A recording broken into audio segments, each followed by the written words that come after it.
So you want about 8 cups of the cauliflower florets cut into small pieces.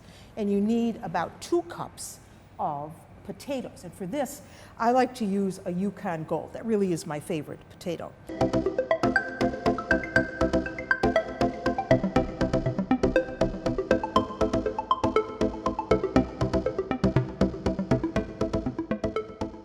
All right, now, the next thing we have to do is get our pan ready. So you want to start with a 9x12, like a Pyrex glass pan is perfect for this, because actually what you're doing here is you're going to make 2 layers of the cauliflower.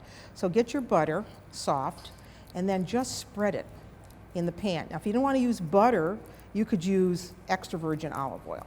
But I think that the butter gives this a much richer tasting dish. And everybody has stale bread, right?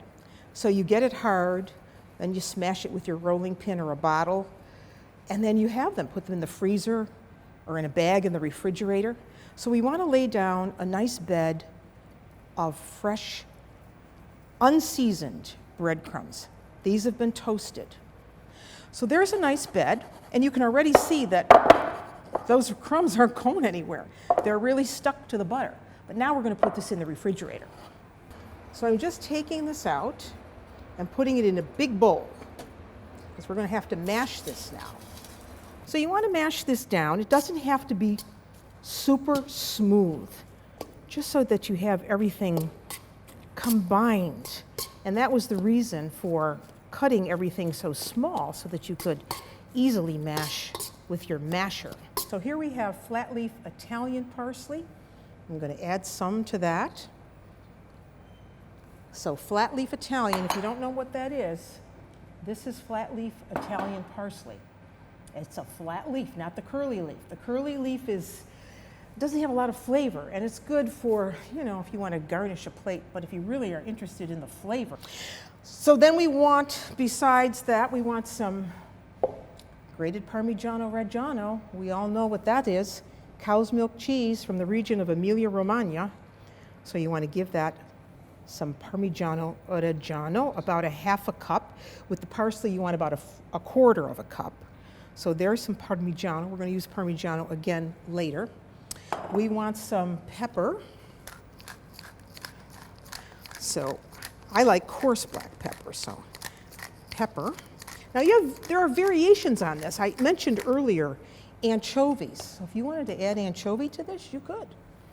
If you wanted to add minced capicola, salumi, some other type of cured meat, you could do that. Ham, you could do that.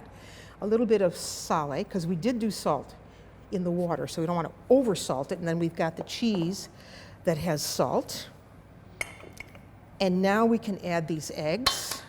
So we want 2 eggs. This often reminds me, like making a meatloaf, because we're using some of those same types of ingredients. So we have the 2 eggs, and then we need to mix this. So we want to mix this all around so it's well combined. So this is what I'm telling you about having those breadcrumbs chilled.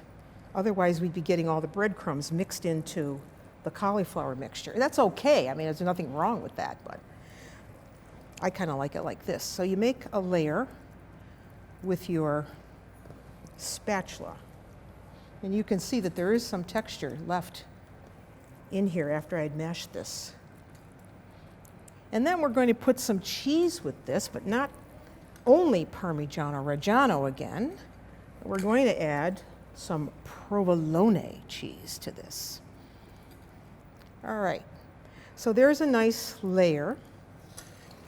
And then here is our provolone cheese. So you're beginning to see that this is going to be very cheesy. So it's up to you if you want to use the mild version of provolone or if you want to use the picante.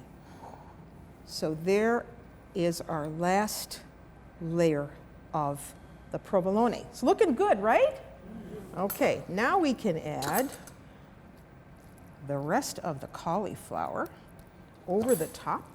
And this is why you need 8 cups of the florets, so that you have enough to cover the pan Well, that looks good. If you wanted to, you could use some oregano with this as well. So now we want a little bit of the extra virgin olive oil. Your oven is on at 350, preheated. There go those breadcrumbs again. Over the top evenly. And then a little bit more of the Parmigiano Reggiano. This is great for a party, if you were going to have a party or you're having a buffet, because this will serve at least 10 people. This is very, very rich. So now the Parmigiano Reggiano goes on top. Okay, a little bit more of the olive oil. And it's ready for the oven. 350. It's going to take about 35, 40 minutes, depending on what your oven is like. And